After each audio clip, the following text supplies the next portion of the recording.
This is day 9 of the June 93 10-day retreat in Springwater.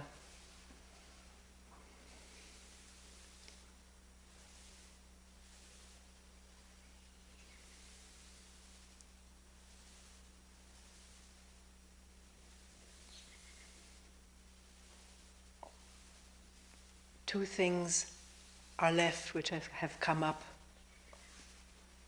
during this retreat. One was asked in the first meeting, somebody said, "Can you say something in this retreat about choice?"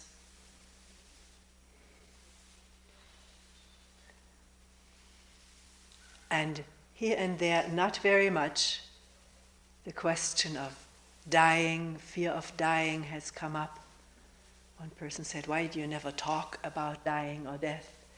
Well, I do, and have, but usually it's been in connection with concern that comes up in meetings. And if it doesn't come up, it may not come up in a talk. Well, we'll see whether we get to it today. We'll start with choice.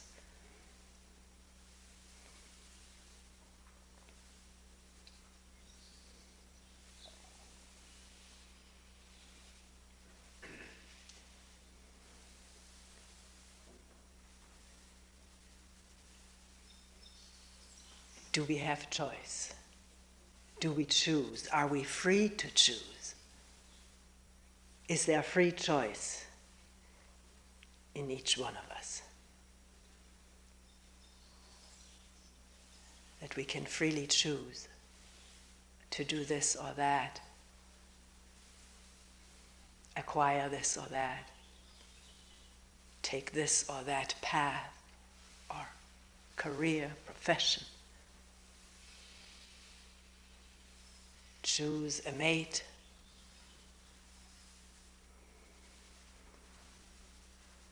It pops up all the time, and there's not always time to question, what do you mean we have the choice, we're free to choose? Sometimes it just slips by in meetings. Something else takes over the focus. But what do we mean when we say, I'm free to choose, I have the choice?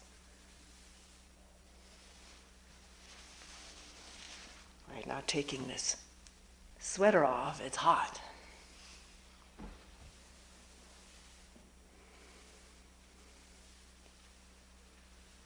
Knowing from memory that it'll be cooler without a sweater, it's pulled off, and it is cooler.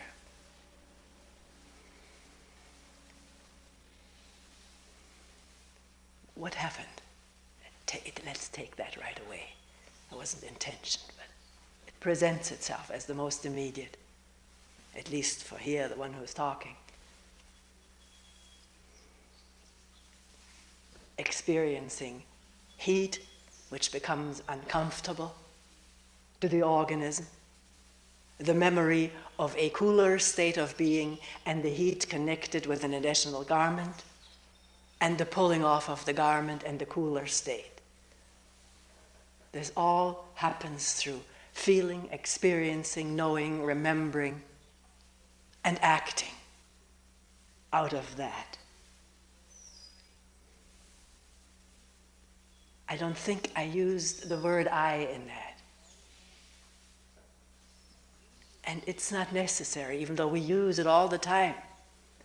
And using that word I'm doing this, I'm choosing this, I'm deciding, I can't make a decision, keeps positing and reinforcing the conviction that there is something within me, an I, that can act and choose and decide and carry out the choice. That there is something, that's how we talk, and how we talk we believe and feel and defend. That there is some agent within that does the choosing, that does the deciding.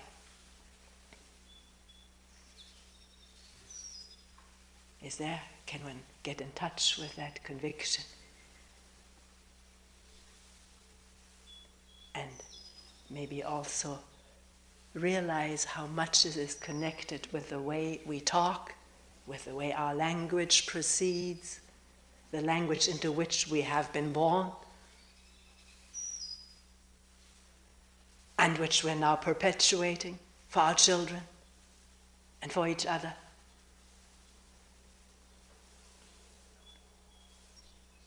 And the interesting question would be, can one express, by looking a little bit more carefully than we usually do, a bit more deeply at what is actually going on, is it possible to not use that word I? Or is it necessary? Is it a necessity because something is discovered, an agent is discovered, independent from the thoughts, the memories, the impulses, the desires, the fears? Is there an agent separate from that which uses these, uses the desire to get someplace? We think that way and we talk that way, and therefore we believe that way. But let's examine it closely with a simple incident, starting always with a simple.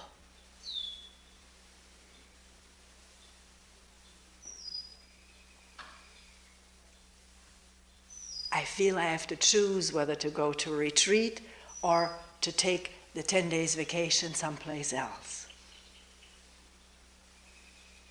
What goes on? The reading of the calendar, there's a 10-day retreat.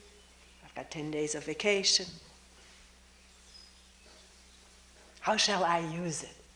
And what goes on?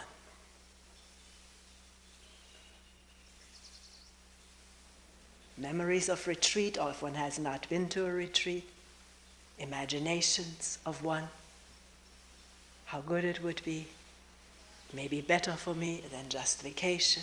All the thought processes, imaginative layouts, printouts. And then there's something comparing one possibility with another. The mind can do that. Imagining, would this be better, and then sort of feeling it out? Or would that be better, feeling it out? There's a lot of speculation in it. Expectation. Also through imagination based on what one has experienced in the past, or has heard other people say, or has read.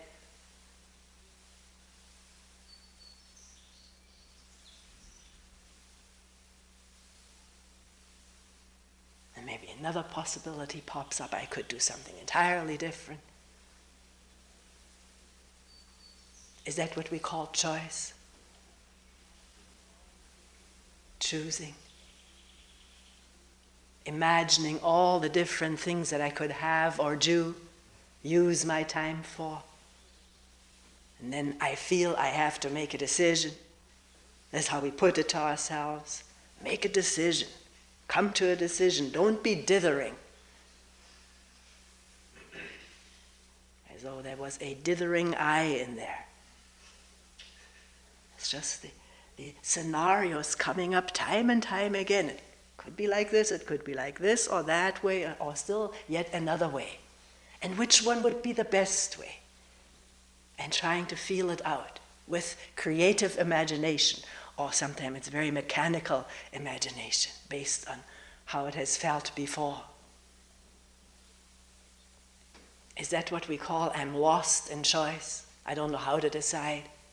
Somebody decide for me, we sometimes say.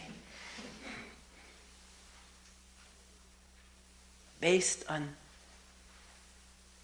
my experiences and preferences and conditionings, what has felt good to me, what has felt good to me may not have felt good to someone else, based on different conditioning, different ideas, different ideology of what is right to do, different morals, different tastes.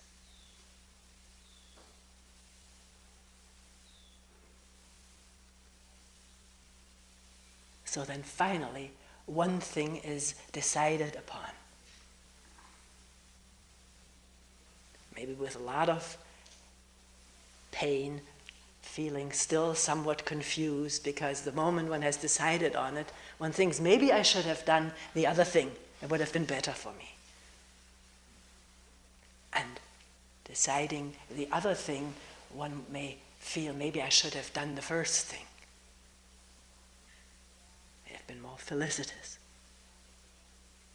So in this realm, which we have called the network, which comprises all of our past conditionings, our tastes and backgrounds, our experiences, and the memory of all of that, conscious as well as unconscious, influences that we're under, people who we respect highly as maybe an authority, who tell us do this, or whose lives we're trying to imitate, who have done that, and then trying to go by that. In this network, with the feeling of me as an agent in the middle, there's infinite choices all the time, infinite decisions to be made, and infinite confusion a lot of the time. Confusion meaning not really knowing, should I do this or that?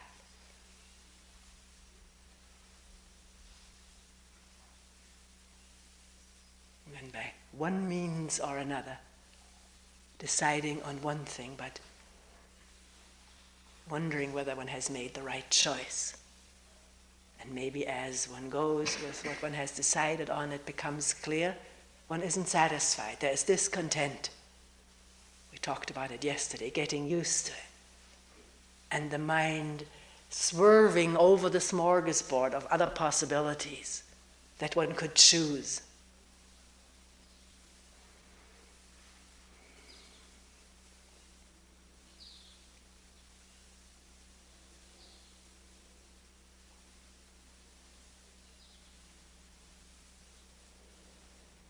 One person humorously mentioned in a meeting a day of decision-making in a retreat here in Springwater. Should I get up or should I sleep? Should I take a walk or should I sit? Should I take a shower? Take the shower later? No shower at all? Should I swim or walk? Walk where the flies are or where no flies are? But there are no places, there are no flies, so where should I walk? I added that one. She said, infinite decisions. And to the question, would it be easier if everything was scheduled? The response was, yeah, in a way it would be easier. So if this is so, why doesn't one make a schedule out for oneself? That would be simple, wouldn't it? Can change it every day. Can change it every half day.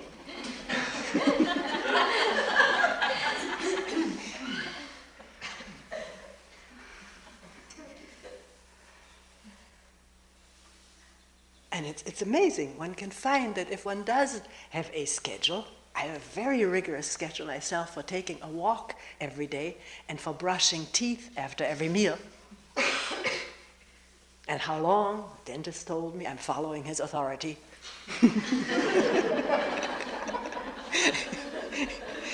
But it's proven to be very good.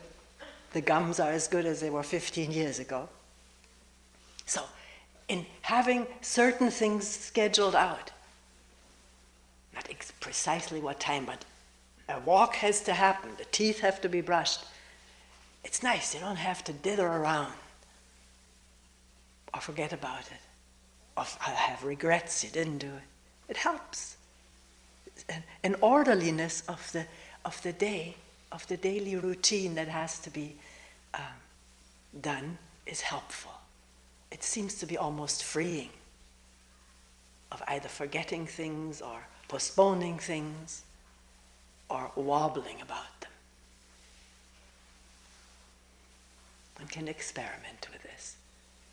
It doesn't have to be anybody's schedule. Just find what is it that is necessary for this organism to function orderly and with a minimum of friction and conflict, which is all a waste of energy.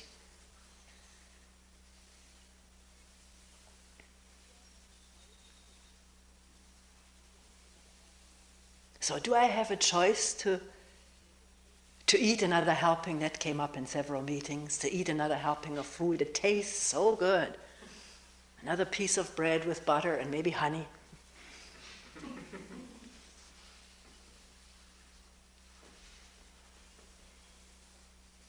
And, well, experiment with it. It doesn't mean that because another piece of bread is taken and the honey spread and the butter spread butter first, and then honey.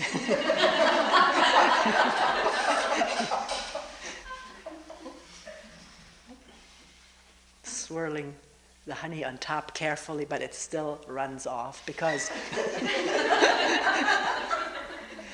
the dishes are slanted on the side.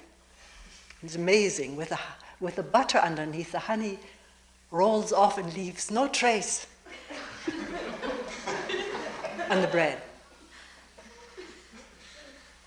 But one can break it up and dip it in the honey. So afterwards, is there the feeling that was one piece too many of bread and honey? And I feel uncomfortable for 2 hours on the walk or so. Does that happen?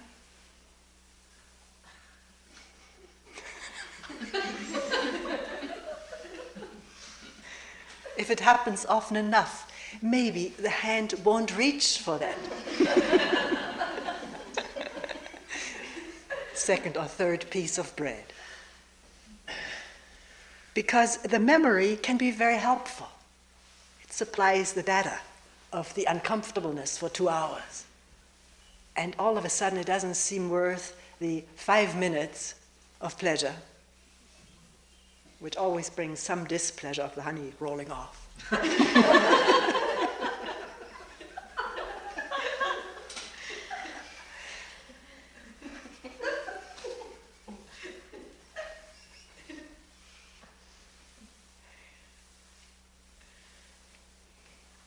Somebody said, things are not very interesting. If we begin to watch, everything can be very interesting. Oh, not very, maybe a little bit interesting. To watch how a choice is made. How does it go when one reaches for another helping of food? What are the feelings, the visualizations, the craving, the physical craving? And maybe something saying, don't pay any attention to it. That's nonsense. I don't want to pay attention to it. Somebody told me that. It made a deep impression on me in California, who was very concerned about eating and weight, and finding, in discussing it, it made so much sense during the meeting. And then finding, I don't want to pay attention to this. I can't. I don't want to see what I'm doing.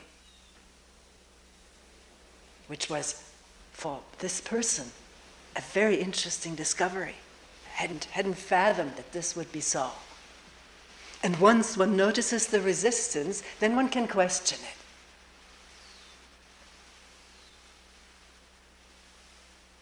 Why don't I want to look? What's there? Is there something deeper? And leave that question hanging in there and allowing it to evoke stuff which is there undoubtedly, as people are finding out. Stuff bubbling up, which one has never dreamt about.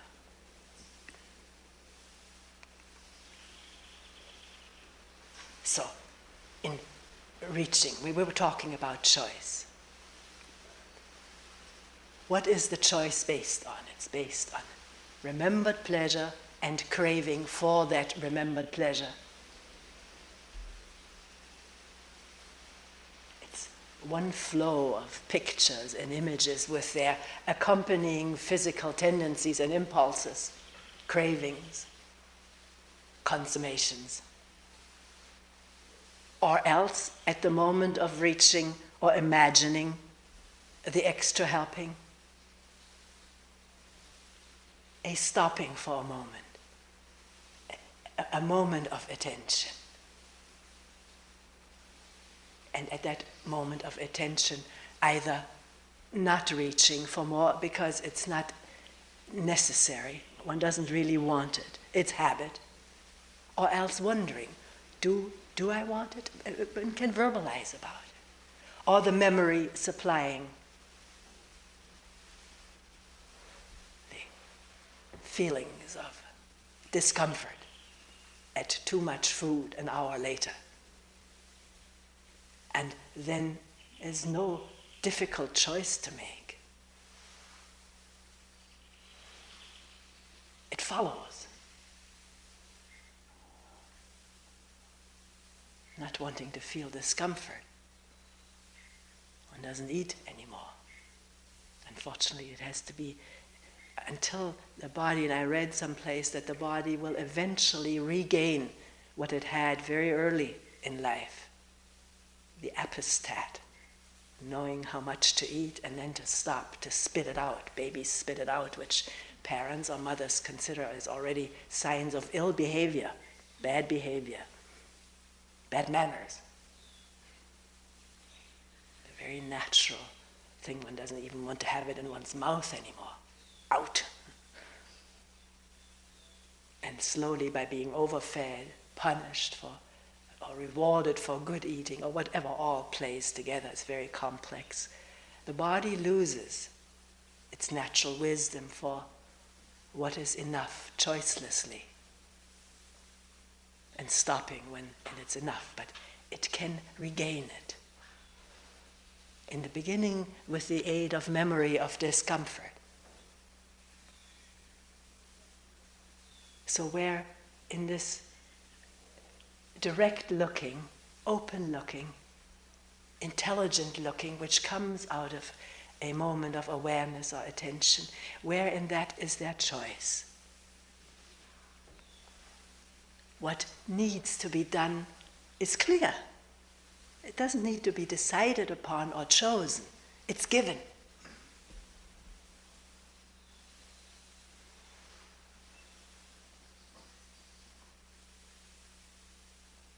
So could we say, because the mind loves orderly generalizations,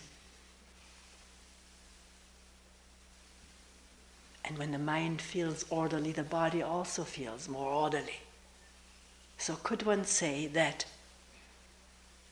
acting solely out of the network of my past conditionings, tastes,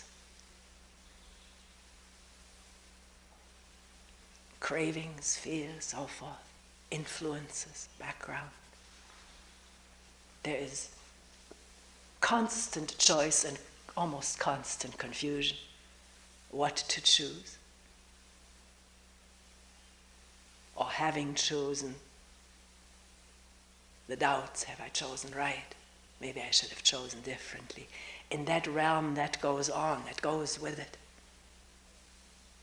We may believe, and that is part of the ideology of that realm, that we are free to choose. But looking closer, one finds it all has something falling back on, to fall back on. So, it's not free, it's the past pleasure or the past pain that propels what we call the free choice.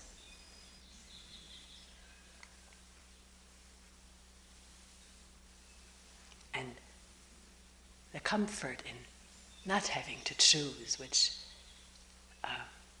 comes from submitting to discipline, rigid schedules, somebody else setting the program, relieving an individual person of this confusion of having to choose, and therefore the attachment then to the system.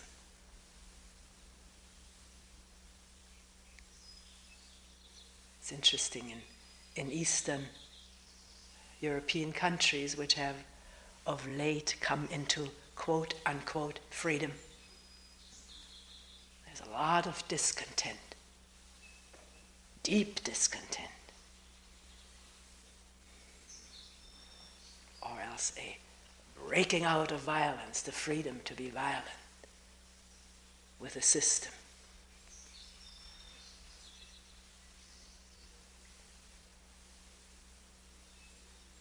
And having this quote-unquote freedom to choose for oneself, to do one for oneself, somebody who is clever at it can take advantage of these so-called freedoms, build themselves up a business or whatever, and thrive, and other people who haven't learned that fall by the wayside.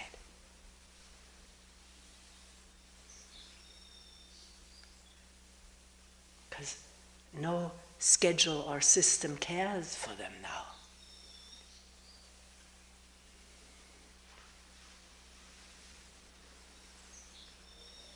And one hasn't learned what we here in the West are much more expert at, each out for himself or herself.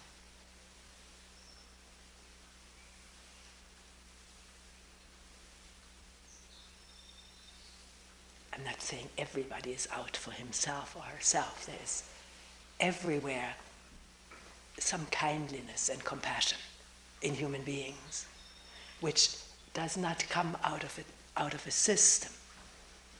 And if it is true kindliness and compassion, it doesn't even come out of a choice. It just operates.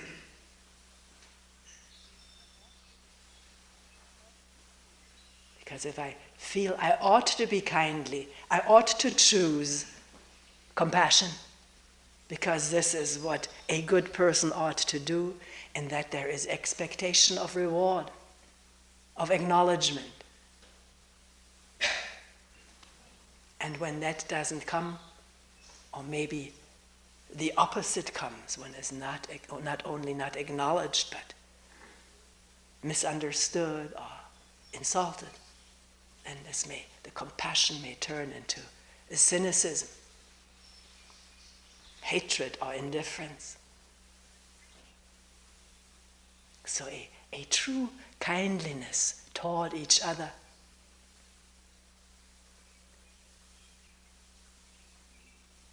isn't a chosen thing. It is something that marvelously operates in human beings when there isn't this total involvement in the network of me and my advantage,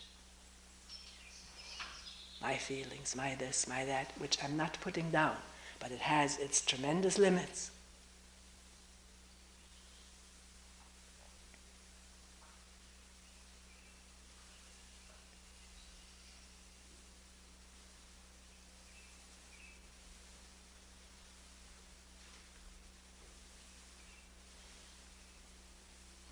One could say, yes, I made a choice to do something that is kindly and compassionate, because I wanted to do something that satisfied this need in me to be doing something good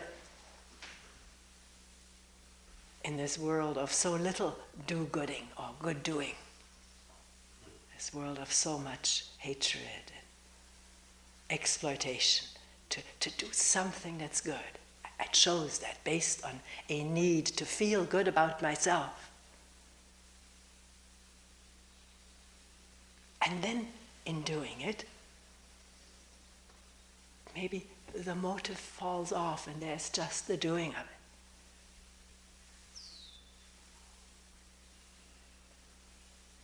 Somebody mentioned to me doing a job. I'd seen it so much on television, I'd never met anybody whose job is to take care of birds, mostly the victims of oil spills, washing, 5 hours a day washing birds. taking care of chicks that are brought in, holding these birds, washing them, the birds don't want it. A person told me that we are still the predator to these birds. So there's not much feedback like saying thank you kindly. I remember I had several people had to hold that animal to do. But it works for some. They do fluff up again. And the feathers become shiny again. And they even take off again after a while. Now, in that doing, is there still a motive, I must do good? Or is there the seeing of what's happening to a bird and that it needs to be washed and doing it, and the joy of clearing it and freeing it? Does comparison come in with other people who haven't chosen that? That can be seen. It doesn't have to rule the moment. These thoughts crop up, I'm doing good, I'm not doing good. But can they become more transparent after a 10-day retreat? And not completely control and rule the mind?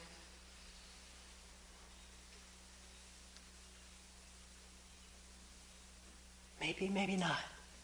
Maybe not now, but a moment of waking up somewhere, sometime, to something that is not of the network. Just this moment, energy, this moment, the energy of seeing and doing, which is the same. Seeing and doing are not two different things. Or seeing and not doing is not different from seeing and doing. Because if there is a moment or a period of time of clarity, which means the network is not the dominating factor, the energy is collecting here, in the looking, in the listening, in the being, then either what needs to be done is there right simply before one, or one doesn't know what to do. And that's no problem. It's clear that one doesn't know what will be or what needs to be done. It doesn't present confusion.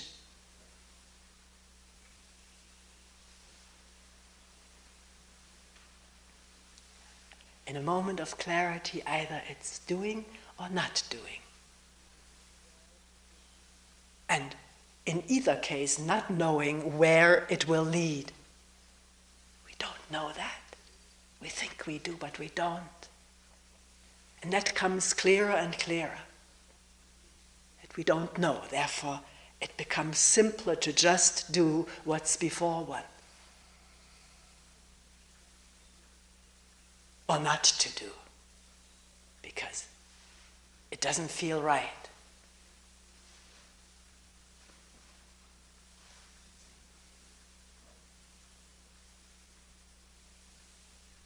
Now, the question could come up, does this mean I'll never think of myself again? Of course, it doesn't mean that. Most of the time we think of ourselves. But also it doesn't mean that thinking about oneself and what is healthy or good or pleasurable for oneself is out. It is just part of the whole. But it isn't the only reference, the all-consuming and all-absorbing field.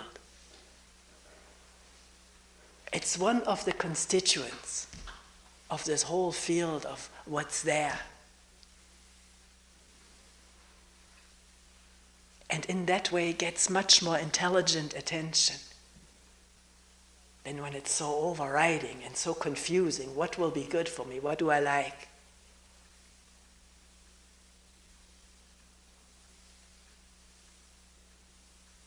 One's well-being and health and healthy living becomes a matter of intelligent looking and acting.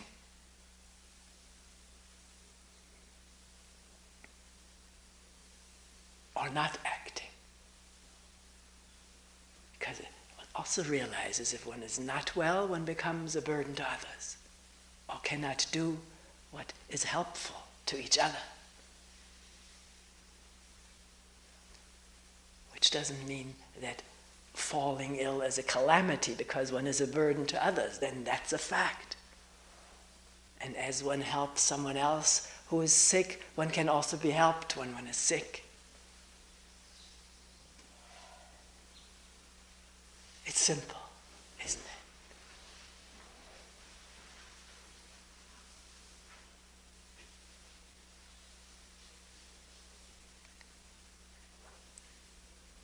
Early in the retreat it came up about responsibility, that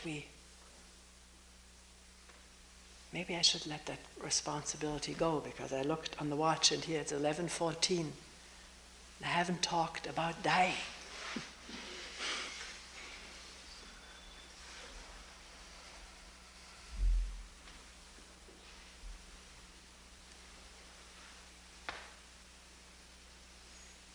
Dying at the end of one's life, which I know nothing about personally. I've never died before, had near-death experiences.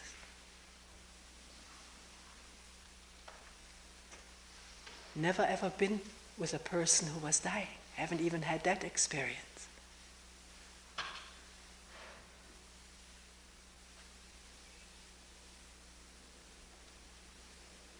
All I can say is that my being used to be infused with fear of dying. More concealed than open, but also open during air raids or the persecutions. There was this constant fear.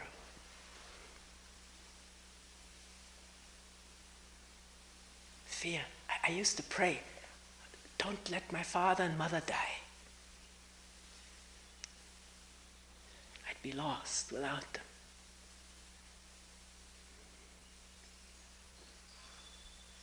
Fear of being maimed, or concentration, all of those fears of dying have been with me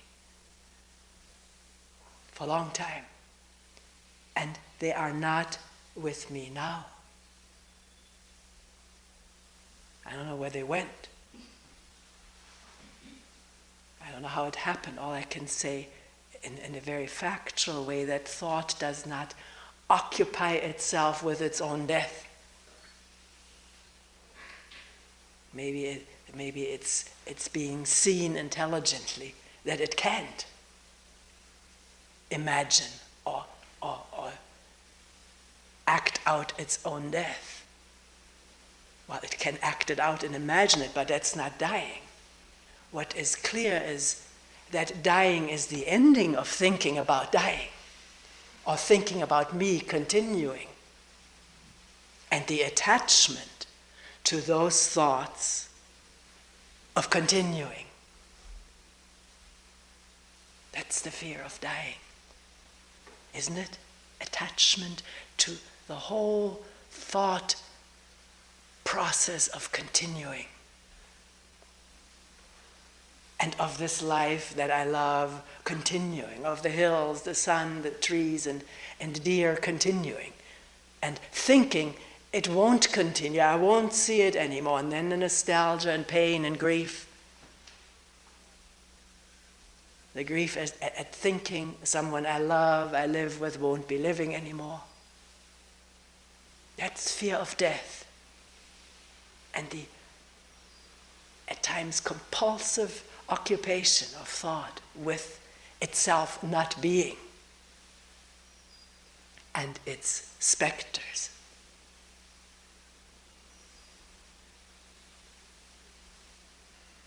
Does that come with being here more?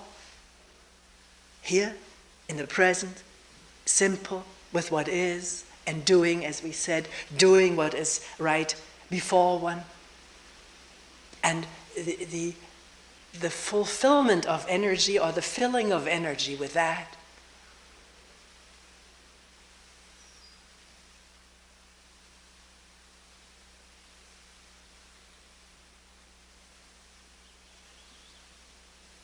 Or if this thought does come up, as it does come up for everyone, it comes up for me too. Maybe I won't last long, or at times when there's such beauty around, it can make one nostalgic, the thought, someday I won't see that. Then the realization of what is going on, can there be a dying to those thoughts about myself? In the listening to the wind and the trees, dying to the thoughts of not hearing them in the future, dying to the attachment of me continuing forever, in the seeing of the absurdity of it, of what it is. It's a thought process, spinning itself out, time and time again. And as it comes up, can there be dying to it? To wanting to be something now or forever,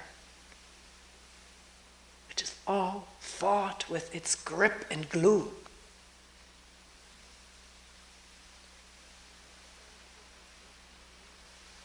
And when it loosens a little bit, that grip and glue of the thought of myself, what I am, what I want to be for all eternity, when it loosens a little bit, more thoughts slip through the crack. How horrible to be nothing. How scary not to be anything. There's more thought. Thought is infinitely resourceful in creating story and drama and tragedy.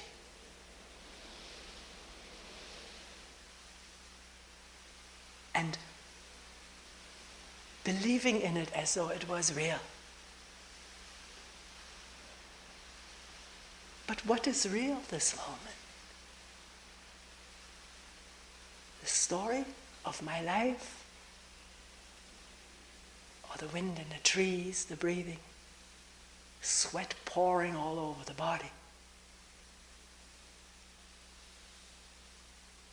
Lots of people in one room listening together, quietly.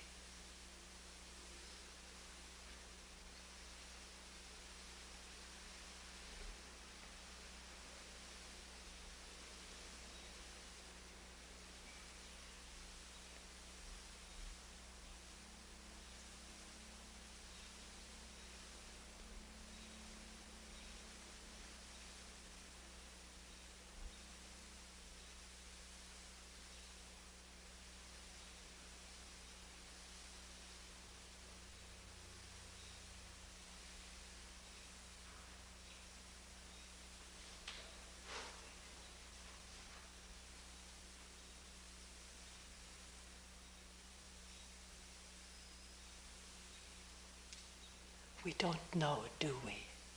Do we know? We don't, do we? But there's the listening. And it's not separate from everything and nothing.